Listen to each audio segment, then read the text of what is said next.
I'm absolutely delighted to have John Pepin to join us today for the next Global 20, and this is looking at some data and research. I couldn't think of a better person to talk to about data and research than John. Welcome, John. You sound exciting. You've been the CEO of Philanthropy Impact for some time now and had a huge career in Canada and Europe, across the world, working in the philanthropy space, and a huge amount of experience in the space. So we're very excited to learn more about current trends and thinking. And thank you, John, for joining us today. You're welcome. It's a pleasure to be here. Looking forward to it. Great. As you know, we only have 20 minutes, so we'll try and keep this rapid fire. I just want to start really with the current landscape of philanthropy. Clearly, the world is in a strange place, but how is philanthropy doing? What's the landscape? What are you seeing? What is the outlook for the philanthropic landscape at the moment? I think there's a lot going on and some really interesting things going on. So there's a movement towards unrestricted funding, which I think is really important. There's some real issues around power imbalance, and those are starting to be addressed in a number of different ways, but I think it's just scratching the surface so far. So you have something like transformative philanthropy. Isa Bosch out of Germany wrote a book on it, and she's doing some really interesting things. And there's some trusted foundations in the UK are trying to deal with that, but it's a struggle because there's a whole issue about reporting, et cetera, and so it's a difficult shift. There's also, in terms of giving, I think the role of professional advisors I'll come back to in a second. In terms of giving, CAF reported that in pre-Christmas, it's a high time of giving, there are 4 million fewer people giving during that period than in previous years. And I think that's tied to a certain extent to the recession and the difficulty that we're facing. If we look at high net worth and ultra high net worth individuals, a few years ago, we did a study, and one of the things that came out of it was getting a sense of what the medium gift was. And it was around, for this high net worth, ultra high net worth, it was around £500. Just before COVID hit, there was another study, not quite the same. You can't do a comparison between the two. The samples were a bit different, but they were showing 4,000 as the gift. So that was really positive. I have not seen anything since then for high net worth, ultra high net worth. But so it's moving in a positive direction. There is a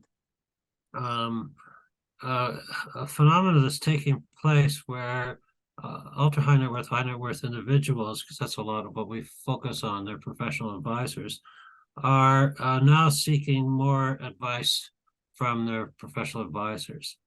There is a real issue, though, around that, in the sense that many advisory firms don't support their clients on their philanthropic journey. So there's a big issue around the spectrum of capital and where the changes are taking place. So the firms, there's a client-driven approach, excuse me, to this, where millennials, Gen Z, women of wealth are trying to get their advisors to do more around supporting them on their philanthropic journey, and that's all tied to the increase in ESG and impact investing and that kind of thing.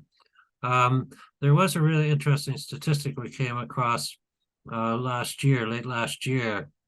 It's an HMRC self-assessment, and I'm not sure what the meaning of this is, because all these figures seem to sort of come at this thing and go in different directions and stuff, so there's a bit of contradiction.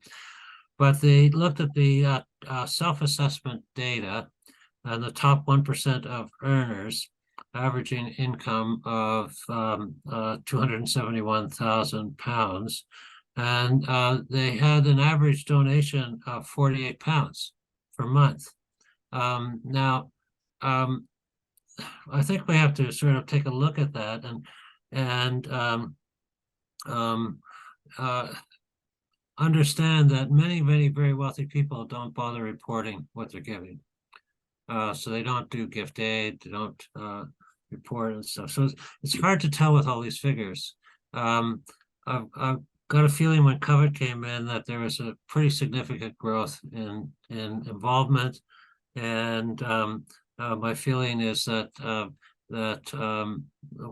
despite the recession, for wealthy people, I think that it'll continue. So there's some real issues around this whole thing, but tied to it is the strong movement to wealthy people wanting to fulfill their values, and in effect, money for good, whether it's philanthropy or impact investing.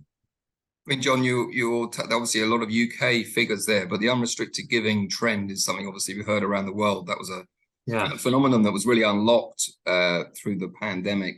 But I think it's also interesting, but perhaps shocking as well, to think of how little is given, perhaps by different segments of societies. And I think that's possibly true across the world, and something that we've talked a lot about how to encourage giving and reporting so that we actually foster more philanthropy. So I think that's fascinating commentary. In terms of sort of definitions for people that are new to it, and you've been very involved, I know, in terms of leading the whole issue around impact investing and looking at different dimensions of philanthropy. Maybe you could talk through for people that find it difficult sometimes to kind of get their head around the various different definitions. We also had Steve Shirley on the last Global 20. I don't know if you had a chance to see it, but she talked about it, her work and it being venture philanthropy, and that's how she described it, which I think was very interesting. And I just wondered if you could maybe just give us a sense of the different terminology and how we ought to use this terminology, because I think it often gets quite confused in the marketplace in terms of advisors and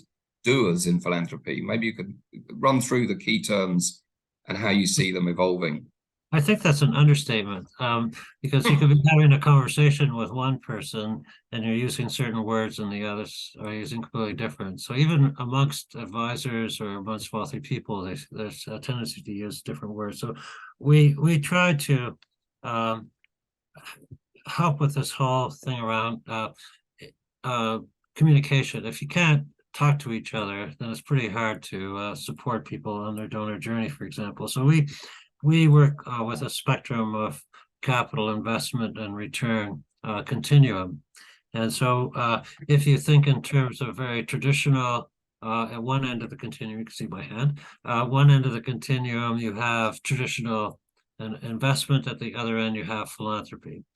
And then in between, you have philanthropy, which is giving away your money and no financial return. Venture philanthropy, which is doing the same, but also bringing expertise to the table. Venture philanthropy is interesting because that's growing. You have others starting off in the US and here and growing. So, I mean, there's the European Venture Philanthropy Association, the same thing in Asia, the same thing in Africa. There's movement in South America, and there's now an international association, a trade association around the whole thing. So it's really quite a growing phenomenon because people want to get involved in their giving in many cases. And I think charities, can I just make a comment? I think charities, I've been involved in major donor campaigns, and I've tried to get them to look at this from a perspective of just not an emotive ask, but also a business case, because many people are looking at this as an investment, even though they don't want a financial return. Okay, so we have philanthropy and venture philanthropy. Next to that is social investment. So that's similar to philanthropy and venture philanthropy, where you're trying to achieve a societal end of some kind. But with social investment, there's some financial return. So in effect, a recirculation of funds.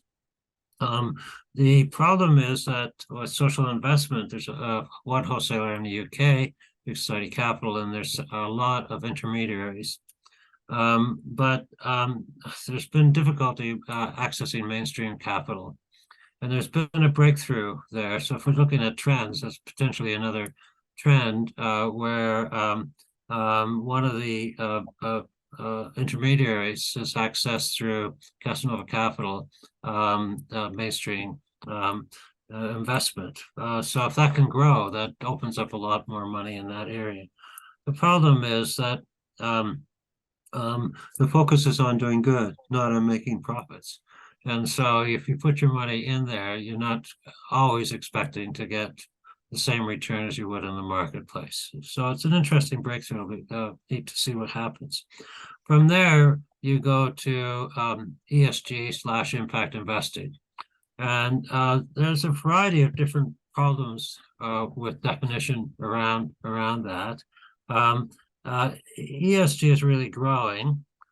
There's been some interesting changes in SCA regulations, a regulation called Consumer Duty, which is similar to, or has some of the similar aspects to a MiFID II, but it is different. And that's going to even push more, I think. Impact investing provides an opportunity for people, because advisors will have to talk to them about their values, their motivations, ambitions, and then offset priorities in terms of their investment through that discussion. So you have that, and there's if you delve deeper into what's sometimes called sustainable investment. I wouldn't use that term, but that's often used as well. I can use all kinds of terms, so if you look at the impact ESG investing, the strategic purpose really varies. So at one end, you have avoiding harm. So it's negative screening, and there's people are moving away from that. You have groups like Tonic, who are groups of wealthy people in North America and Europe, and others who are moving all of their investments into some form of impact investing. So there is a shift taking place amongst wealthy people. And then you have within that, once you move beyond just avoiding harm or negative screening, you have the sustainable investments, and there's a variety of different sub-definitions within that, from everything but from passive, trying to achieve impact right through to very active, trying to achieve impact, so investing and stuff. One of the issues is that many firms don't have all the product along that continuum. And there's also another thing that's happening where you have a lot of very young people, again, the millennials, Gen Z, women of wealth, who are starting to contextualize their giving within SDGs. And so there's a need to grow that within that. So it's sort of complex and confusing and stuff, and gives you a headache. And I think, my observation as well, and advising people around the world, is as you go around the world, it's even more complex because people have different views about what is their philanthropy, where does it fit, how do they get a return, don't they get a return, how involved would they be? So I think, maybe we've overcomplicated things slightly. I mean, philanthropy is philanthropy in many ways, and what we're trying to do is keep the flows going, and we need more of it. Back to your statistics. On your point about the next sort of wave of generations coming through, and I'm mindful that I don't want to use the wrong terminology, so we have to be careful about terminology, but for the next generation, let's say in the broadest sense, coming through, what's your sense? And we have touched on this on previous Global 20 discussions about what's in store for us. Is philanthropy, we're going to be out of business, or are we going to be really in business, or is it somewhere between the two? And what's your sense of what you're seeing with those families that we advise, but also you advise the next generations coming through, and what are they saying, and what are they thinking, and what can we look out for? Okay, it's interesting. I'm going to take a little side trip for a second. Your point about the wrong terminology. I'm not sure. There's the other trend is a movement and growth of donor advice funds. And you're getting now some trusts and foundations, very large ones, who are informally considering closing down and moving into a donor advice fund. Or you'll have some wealthy people who will have their own foundations, but also take an account out in a donor advice fund. Part of it is because there's a lack of transparency. So there's a good side and bad side in terms of that concept. But and so this whole issue of language and wokeness or culture of whatever, is, I think, potentially going to make a shift. I don't think if people strategize through doing donor advice funds, for example, then I don't think it'll have an impact on giving. But if people get attacked for giving, and charities get attacked for receiving certain types of funds, then it's bound to have some implications around giving.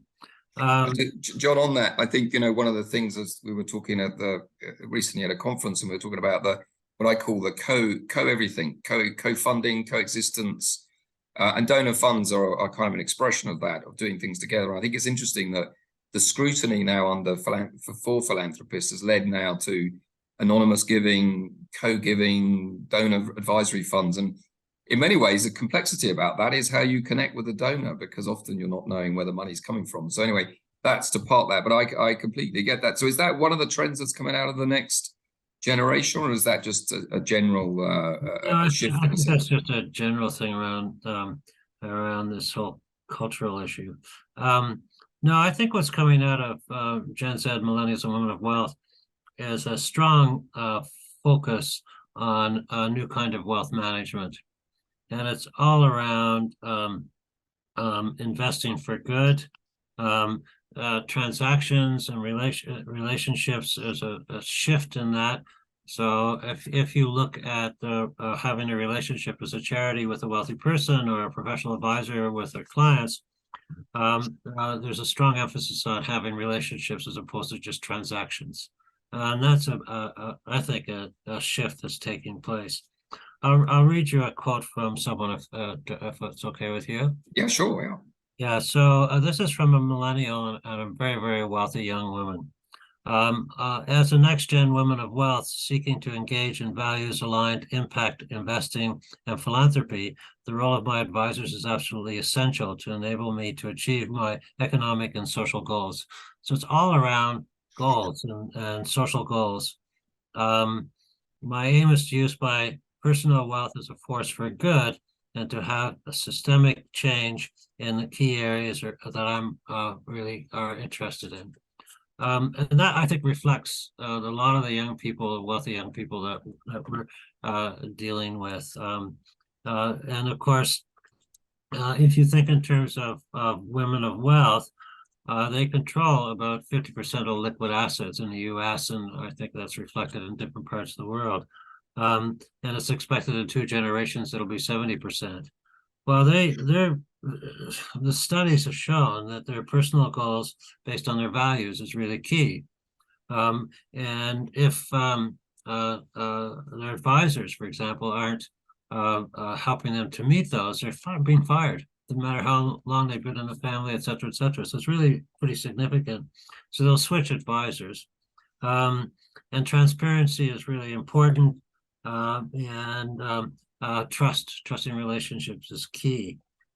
For millennials and Gen Z, I mean, I'm stereotyping here to a certain extent, but that was a quick summary of this. It's more complex than what I'm saying, but there's a belief and interest in social entrepreneurship, so the social enterprise side of this whole thing, and also tied to that impact investing.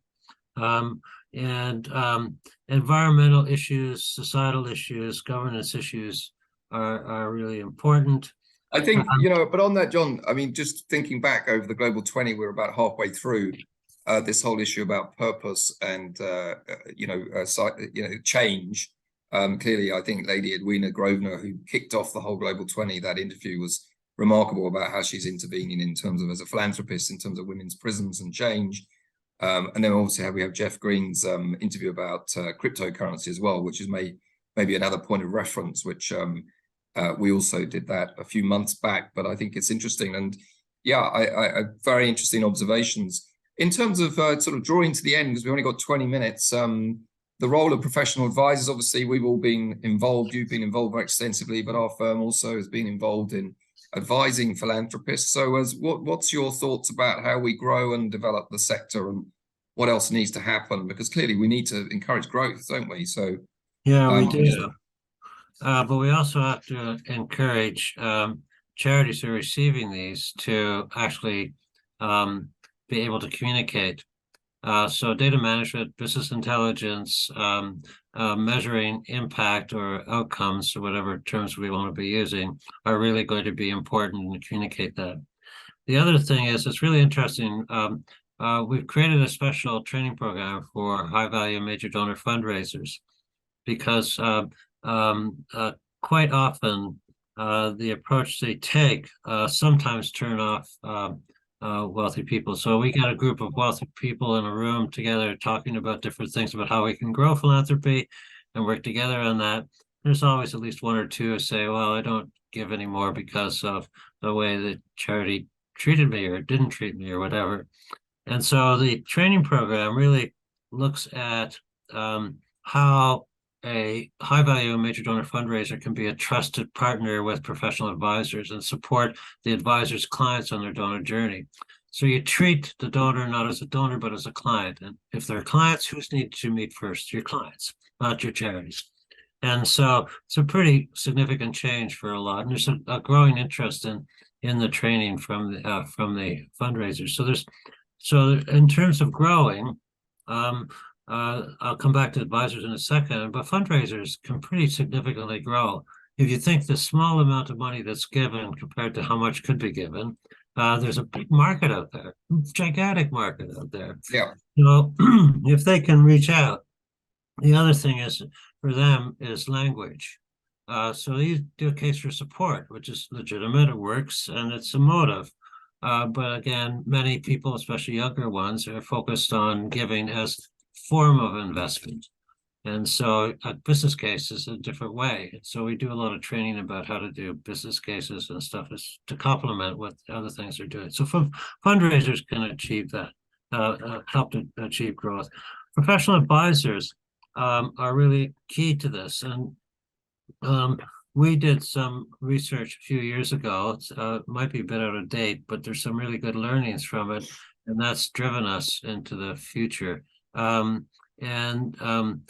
What we found is when we looked at the top 383 firms, advisory firms in the UK, we found that only a small percentage were actually supporting clients of their donor journeys. And then we did 503 internet interviews, and in those, we asked a whole range of questions. But one of the ones was, were they receiving advice and support from their advisors on their donor journey? And the answer was yes, so. You can tell I'm really research oriented. Yeah, so. And then we asked them to rate it. And across all the different sectors, so whether it's private banks, legal, tax, wealth managers, the average rating was 5.9 out of 10. Well, in these firms, if they had ratings like that, I was giving a talk on the research, and I had about 70 or 80 advisors in the room. And I asked how many would have their jobs the next day if they were rated that way. Put up your hands. Not one hand went up. And I don't think they're a shy lot. And then the next question was, do you want support from your advisors? And the answer was yes. So one of the little statistics that came out of that was that 12% of the UK's wealthy population taking advice account for 58% of the giving for high net worth, ultra high net worth. So that's about 2, 3, 4 billion in that range. And then in some of the cases, for example, that if advisors supporting a client, they tend to give 17 times more. So a difference between 335 and 19,000. So and there's been other studies since then who sort of reinforce this. So the advisors are really important in this whole area in terms of increasing. They're not the only means to do that, but it's an important one. Government has a role to play, around this whole thing, so I think it's a multi-level, multi-partnership kind of thing in order to grow all this. I think, John, that's a great way to wrap this up. And really, the themes of the need for more giving, the themes of more professional advice, the themes of getting qualified individuals to make sure that they're giving good advice and to make sure that advice is being acted on in the donor journey. All these are very big themes, and luckily I think we're in a growth business, or we should be, because the needs are getting so huge now across the world. Let's hope that we can do more to support the development of the whole sector and the increase of capital flow. So congratulations on all the work you've done and then continue to do, and thank you for sharing your research today and giving us some more insights into definitions and current trends that we're seeing. So thank you very much, John, for your time today. One thought. It's really important when you look at these different groups within the wealthy sector that they want a meaningful experience. And I think that's really an important thing. So they want to achieve impact, but they want a meaningful experience achieving that. So thank you for having me. And that's what philanthropy is all about, right? It's supposed to be all about, yeah. Anyway, thank you very much. Thank you, John. Thank you for today. Okay, bye.